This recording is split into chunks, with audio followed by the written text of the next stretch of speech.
Good morning Pilipinas! Live mula sa Pag-asa Weather and Flood Forecasting Center. Ito na po ang latest sa lagay ng ating panahon. Nasa par pa rin natin si Bagyong Isang na taglay po ang lakas ng hangin na aabot ng 55 kilometers per hour at ang movement po nito ay pan-northwest sa bilis po yan na 15 kilometers per hour. Ang dalang pag-ulan po ni Isang ay mula 5 to 15 millimeters per hour at ito po ay considered as moderate to heavy na lalo na po sa mga lugar na napapaloob sa 300 kilometers diameter ng bagyo.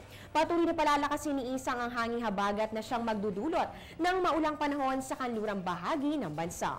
Samantala, dahil nga po sa masungit na panahon, kinansila na po ang ilang mga biyahe ng PAL o Philippine Airlines. As of 8:54 a.m. kanina, ayon po sa DOTC o Department of Transportation and Communication, kabilang po dito ang biyaheng 2P084 Manila to Basco po ito at 2P085 yan naman po ay Basco to Manila. Sa ngayon, kasama pa rin po sa mga nasa storm warning signal number 1 ang Batanes Group of Islands, kaya po maging alerto po ang ating mga kababayan, partikular na nga po sa Northern Luzon. Ngayon, para naman mabigyan na tayo ng ideya sa magiging lagay ng ating panahon sa susunod na 3 araw, eto't i-check po natin ang 3-day weather forecast ng Pag-asa. Para po dyan sa Baguio City, maulan pa rin po ang panahon ninyo bukas, pero magkakaroon po ng unti-unting paganda ng panahon, yan po ay sa Biyernes at sa Sabado. Dito naman sa atin sa Metro Manila, mas malaki po ang chance of rain natin bukas, kaya dalhin po ang inyong mga payong at pagsapit naman po ng Friday at ng Saturday, expect na po natin ang pag-improve ng ating weather. Para naman po sa mga Cebuano, magiging partly cloudy with isolated rain showers or thunderstorms simula po yan bukas hanggang sa Friday.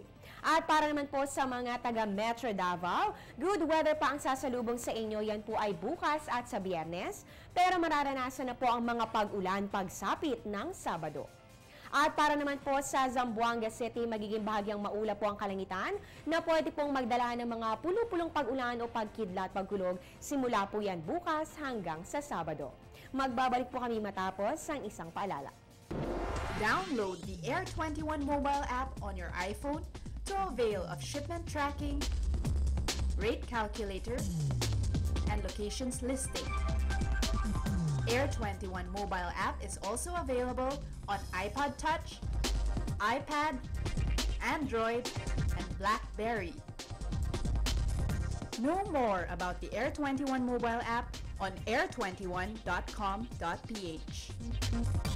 Bago po kami magpaalam, naglabas sa po ng thunderstorm watch ang Pag-asa kaninang 9:21 a.m. at ayon nga po dito, maaring magkaroon po ng thunderstorm sa Metro Cebu within 12 hours. At ito, i-check naman po natin ang Twitter account nila. Ayon naman po dito, nagkaroon po ngayon ng thunderstorm dito po sa Bataan, partikular na nga po sa Morong and Bagak, at maaari din po itong makaapekto sa portions of Pampanga within 2 hours. Kaya po inaabisuhan po ang lahat na maging alerto po at maging updated po sa lagay ng ating panahon. Pwede niyo po kaming i-like sa Facebook panahon.tv or follow us on Twitter at panahon.tv. At syempre po, welcome din kayo sa aming website sa www.panahon.tv. At yan ang latest mula dito sa Pag-asa, manatiling nakatutok sa Panahon TV Express, kung saan walang pinipiling panahon ang pagbibigay impormasyon. Ako po ang inyong weather lover, Amor La Rosa. Magandang umaga.